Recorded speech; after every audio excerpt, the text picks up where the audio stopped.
And maybe I don't know if you had a chance to read that article I posted.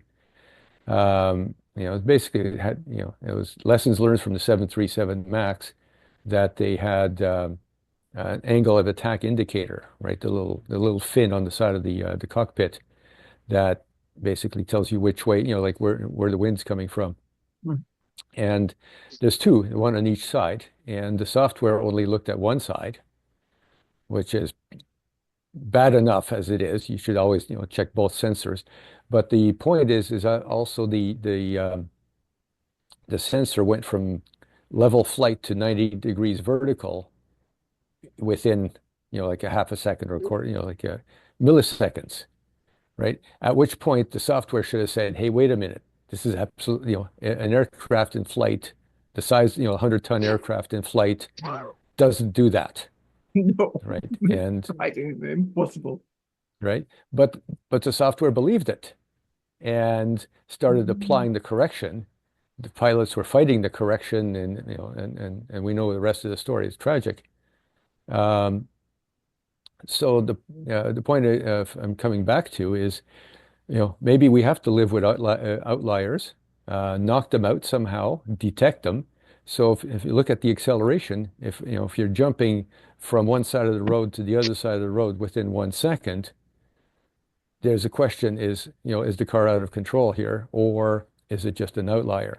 And some of the jumps that I've seen in some of the drives that you posted, uh, both Rob, as well as some of the earlier ones from like from Cyrus and Ukraine. Mhm.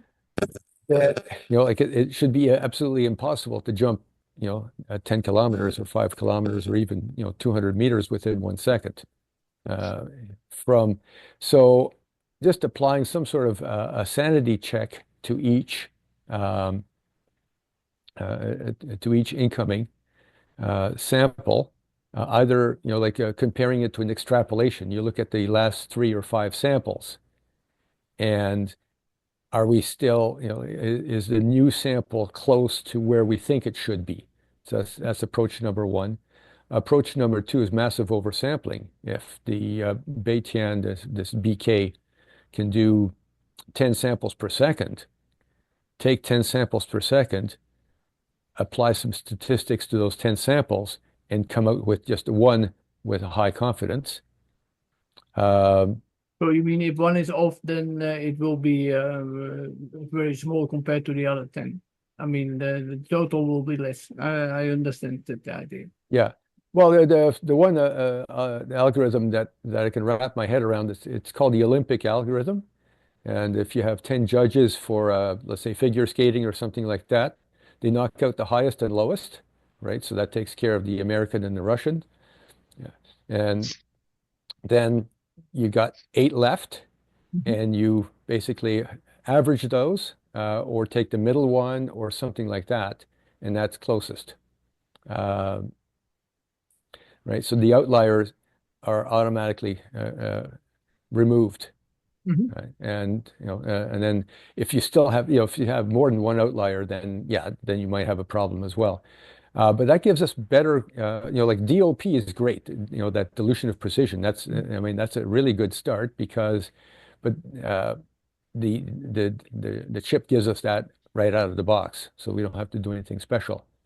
But it's only based on geometry, right? It doesn't take into account urban canyons. It doesn't take into account reflections or jamming if you happen to be going by let's say, a broadcast station or a microwave uplink or something like that, um, or whatever, or then we have that extra thing. So and I think that we can just do it all within the GPS connector, right? Just basically create a new instance there that's basically like the filter or But like isn't sanity isn't check. eh, are we not doing that already? I think Jella mentioned something like that. We do something like that, a sanity on it. I'm not completely sure, but I do vaguely remember that Jella mentioned that he does something already. Yeah, I'm just going to look at that. I was just, like right now I'm just thinking out loud as I usually do. Um, but just applying something a little bit more systematic. I think what Yella is doing is he's basically looking at the distance and direction, right? And if this distance traveled is greater than what's Ah, expected, yes, yes, um, that's true. or That's what or I sort of remember too. Yeah. yeah. Uh, I think we can do something a bit more sophisticated than that, with some sort of an interpolation that it shouldn't be greater than what you expect it to be, right? As opposed to an arbitrary. So if I'm walking and all of a sudden I'm jumping 15 meters in 1 second, there's a problem. Mm. However, if I'm driving on a highway, 50 meters in 1 second is not bad, Mhm. right? So the you know the the filtering or the sanity check should be should adapt to what's going on. And if you're in a fixed location, then um, then start basically just say, hey, wait a second, it doesn't seem to be moving, it's just jumping back and forth.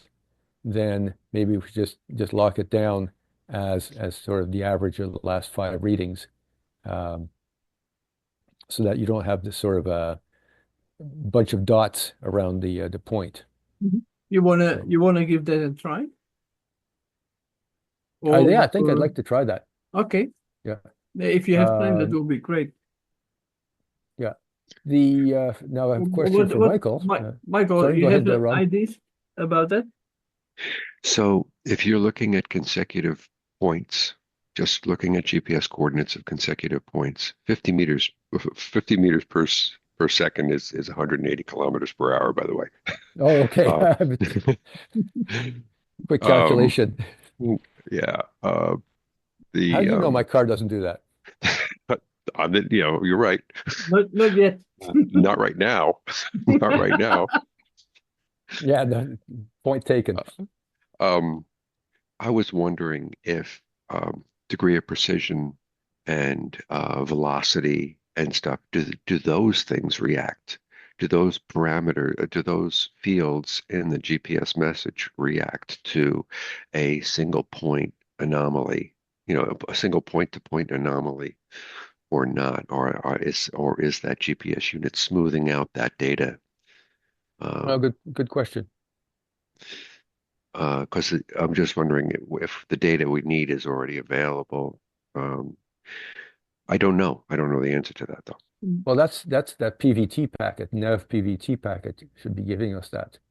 Right, Yeah, and again, that I mean, you can look at the history, the last three or four, or whatever, however many, do the extrapolation, and the velocity changed drastically, right? Because right, then now you can apply a sanity check to the acceleration, right? right, Um, you know, so that kind of and that could be a fixed value because I mean, if you're suffering, 1 G of acceleration in your car seat, there's something going on that's not quite right. right. But we could say, let's say 0.2, 0.1, whatever. Can we get the information out separately instead of that inside the GPS module it's calculated? There are a How, command for it that you can, for example, get you mentioned three variables, Michael, and if you get those three variables separate coming, and then you can compare outside of the GPS unit instead of that it internally so is the degree, calculated. okay, dilution of precision Yes, and what was the velocity? Right. Yeah. Well, they say And then the actual coordinates themselves yeah, hmm, yeah. for, point to point. Um, yeah, we should be able to do something like that. Yeah. Hey, that's an idea. If that the would be great. velocity, if the velocity doesn't agree with the actual position, the difference in positions between the last two, the previous and the new, and the position, like basically you'd say, okay, so previous, you're going to have at a certain velocity, you're limiting, you have a circle that you can't, that you can't go beyond, Hmm. right? Or even just a donut. You could be going Yes, slightly slower, up slightly to, yes. faster. So that's going to draw a ring or a donut. Hmm. And if you're outside of that, then be suspicious of that point, that Hmm. new point. It's Um, it's an interesting because I think it's very important also for not for us only, but also for other people, and that we have a solution for that. Because when I oh saw yeah, the recordings from Jan Hiller something, I don't know his second name, but he is yeah, yeah. Hellebrand in Hellebrand, yes, Czechoslovakia. Jan Hellebrand, yes. Yeah, yeah. He had similar issues. There were Okay. also straight lines coming up, and that was with an I think an M8. Hmm. That would be wonderful if we can figure out a way around them. Yeah. Then he will also be very happy. So the next question is assuming we can sanitize the data or make it sane. Uh, the next question is, what do we do when we detect an outlier like that? Do we cheat and say, well, this is where it really should have been, or do we just not record it? Hmm. So Maybe that's in the in deep the philosophy. first phase we should record it, but later Yeah, when we have a final phase and we know that it's really off, then we should disregard it because we have to test it then. We yeah, won't know if it's off, but we should have a feel that we know that it's detected that it's wrong. Yeah. But that's the so thing. When I was analyzing that data from Ukraine, then the question is, when do you trust the data again? Mm. If you had yeah, a leap good, good and one. and then another leap and then another leap, where are you? Mm. Yeah, Well, I'm not sure. Yeah, I'm not That's sure why we I'm should be. hoping.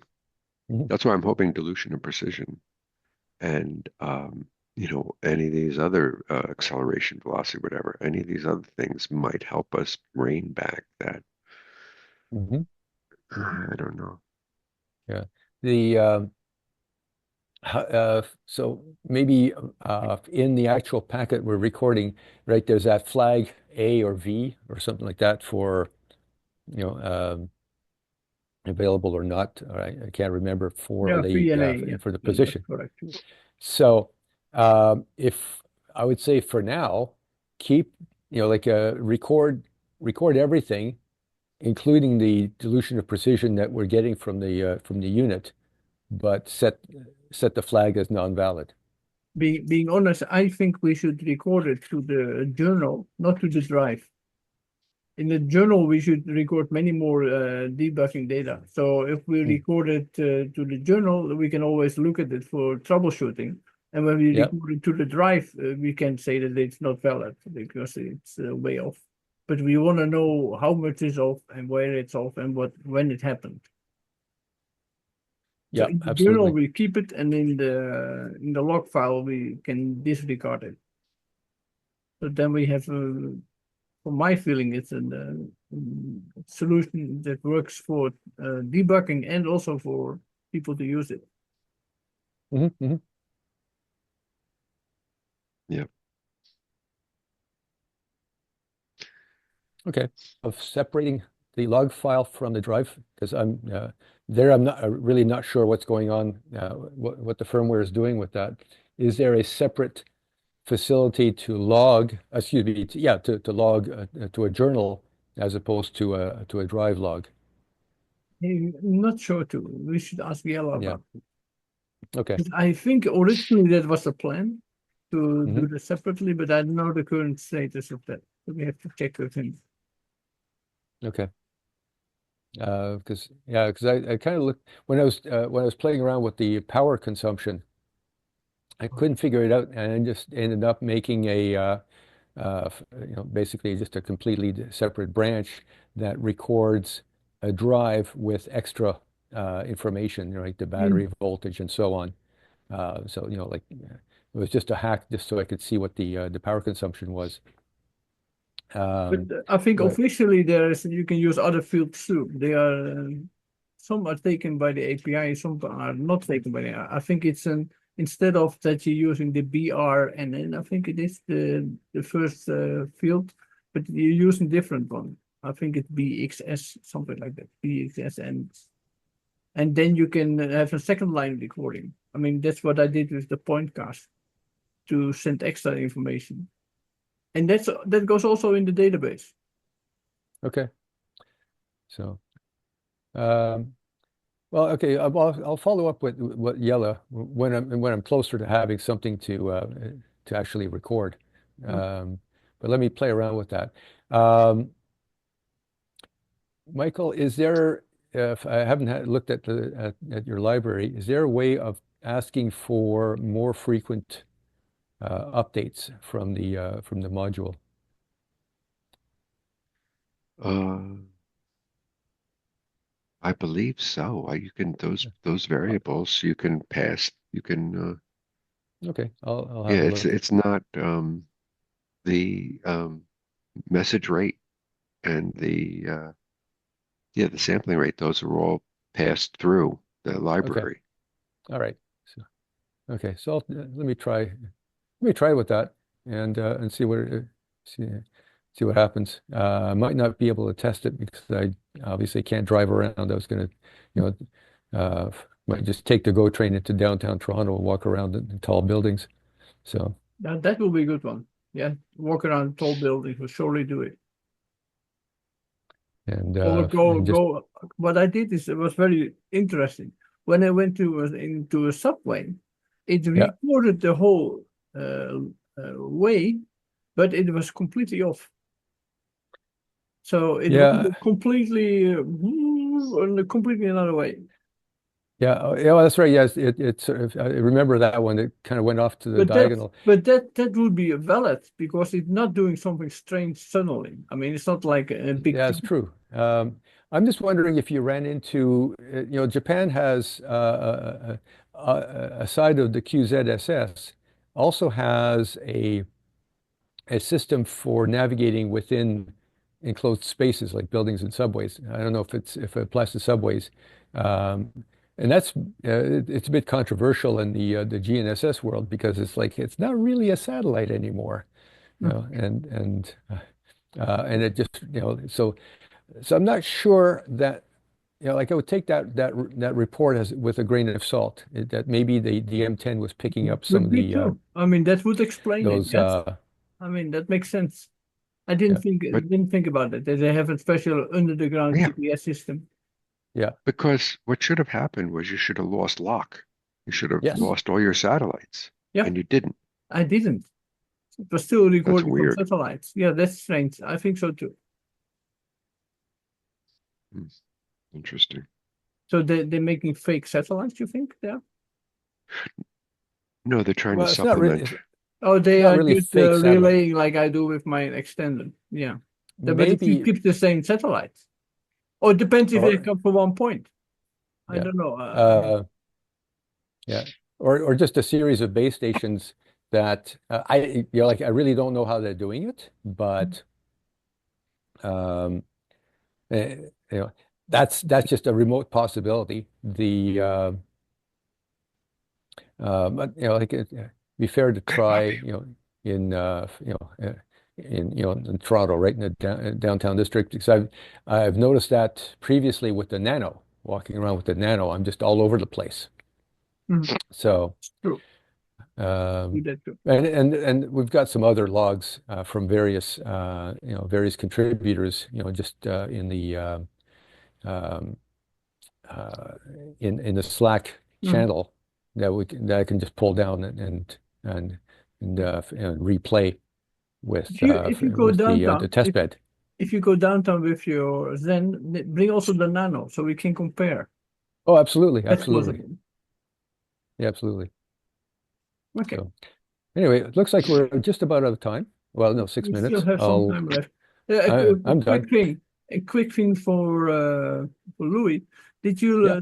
the map was working for you the way you would like it from Canada? I mean, this is not really Canada yet, but if you want some modifications, it's easy to make for you. Yeah. The oh, it looks great. I can see the the street, like the highways and all. Um, my only question is, how do you display longitudinal data, like, over time? No, not yet. That's why I'm working on storing it in the DuckDB, and then Yeah. I'm collecting now data, and I still have to work on the end of taking it out the data and then showing it in time. Also, Yeah. Cyrus is looking over my shoulder to see what he can do. I Right. haven't Okay. done that, but it should be possible to take the data out of the database. Small database I Right. made for that. Yeah. I'm just having a hard time wrapping my head around all these infrastructure um, things, like DuckDB and Grafana and containers and No, no, whatever. no, no containers. I'm not using containers at all. No, no. Oh, okay. So this is So very simple. It's the most simple setup. It's a shell script that runs on it. It picks up the data So if from I Jupyter. understand, so you have the big database, that the one with the billion points and all that, and your script is just pulling the most recent. No, no, no, no.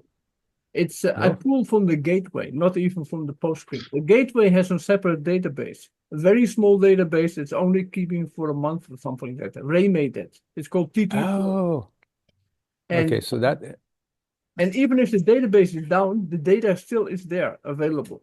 I don't know if something happens with the database, I want to have a kind of backup system. So if that right, right. runs the TT serve, I can pull the data from there. It's a JSON file with all the Okay, device so from the last recording. So there's some bugs in there, but like basically I think it lost works. internet again. You okay? No? Yeah, well, no, I just lost internet again. Okay. It just comes in and out. So, and that data, with a shell script, I filter out the last day exactly because there were some mistakes in there. And from Oh, that, okay. this morning I got it working to store it in the database. It's very simple. I was using Chat GPT. I was impressed. I mean, it just Yeah. rolls out the Yeah, you code mentioned for that. you. I mean, this would take me weeks to get it going, but this was done in 20 minutes or something like that. Nice. The Very easy. I mean, so if I understand correctly, the gateway is where the fixed mode, or I should say real-time mode, submits to. yes, There's part of that that data goes to the big Postgres database, yes. but also to a little side database, Mhm. and that's what you call TT serve. Yeah, TT Serve is the gateway. There are basically three instances running. There is a load balancer in front, and Yeah. Ray made that basically. And the Okay. code is on GitHub. You can just see the code what he made. It's written in Go language. Okay. And then there's a little database that's the DuckDB that's off to the side of the TT serve. No, no, no, no. It's a flat-based database he's using. I'm not Okay. touching his database at all. I can acquire the TTC, Directly. and then it spits back a JSON file. Okay. But then you have a local database using Yes. DuckDB, and No, Grafana is pulling from that DuckDB to display. no, it's more Oh more dear. simple. I can pull in the data from TT Server and directly display it in Grafana. Oh, okay. So that's why the real-time data comes from. And later, Right. I want to do like a time because it has a store first, and then if we have built Yep. up a certain amount of measurements, I can pull the data out of the small database. Right. I'll figure it out. It's, it's Right. it's very very simple to set up. Yeah. It's one script basically. Okay. I was I very will. impressed how simple you can make that. I mean, I thought well, you have to make very complex PHP programming, but it's so Okay. simple to do. And basically, Ray taught me with JQ. Do you know JQ? It's for acquiring JSONs. Oh, yeah, yeah. JavaScript. Yes, yes, yes. I was impressed how good that works. Very Yeah. simple. Anyway, But, okay. I'm just going to focus on the GPS for now. So, yes, I think so. I think we're down to 1 minute, by the way. Yeah. And the reason I want to ask you, because if you have a map, you can run it on your own server, and then you can even serve it independently of Safeguard. So with that setup, you Oh, can show people around. You can build a custom web Grafana for them, map to okay. different nukes or other things. Once you start looking into Okay. it, it's not so complex. It looks in the beginning complex, but it turns out not so hard to do. Yeah. Okay. Yeah. You want All to, right. We're out. Michael, you want to say something? We're almost out of time. No, I was just saying Yes. we're almost out of time. Any Okay. second now. Well, Okay. the sun just came up. Yeah, I saw that. So, Like, lucky you. oh yeah, it's nice. But Good. anyway, have a good week. You Yes, too. you too. Good. Yeah. Thanks Yep. for Bye. joining. Yep. Yep. Bye. Bye. Bye bye.